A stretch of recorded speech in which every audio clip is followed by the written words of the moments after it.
नेउपाने आयुर्वेद औषधालयबाट सेवा सुरु गरेको कौशल्या पोलिक्लिनिक प्राली अहिले कौशल्या अस्पताल प्राली भई गुणस्तरीय स्वास्थ्य सेवा प्रदान गर्ने संस्थाको रूपमा आफूलाई दर्ज गरेको छ।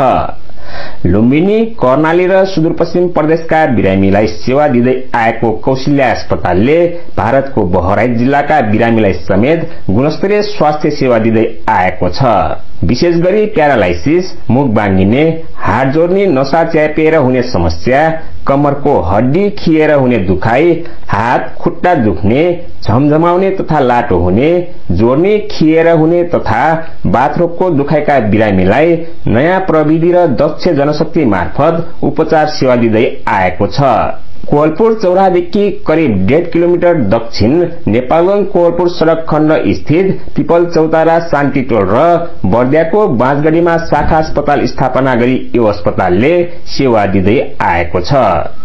सेवा नै धर्म हो भन्ने मूल मन्त्र बोकेको कौशल्या अस्पतालले उपचारका लागि भारत जान पर्ने बाध्यतालाई अन्त्य गर्ने प्रयास गरेको छ। बिरामीको मागलाई मध्यनजर गरी यो अस्पतालले 24 घण्टा इमर्जेन्सी सेवा, प्यारालाइसिस र हाड जोड्ने नसा दुखाइका बिरामीका लागि एक्युपंक्चर सेवा, फिजियोथेरापी, बिरामी भर्ना र 24 घण्टा एम्बुलेन्स सेवा समेत दिँदै आएको यो अस्पतालमा जनरल ओपीडी सेवा, शिरोधारा स्टीम बाथ, मोक्सिबुसन सेवाका साथै जनरल फिजिशियन, स्त्री रोग, बाल रोग, छाला रोग, नाक कान घाँटी रोग, जनरल सर्जरी, आँखा उपचार लगायतका विशेषज्ञ सेवा प्रदान गर्दै आएको छ।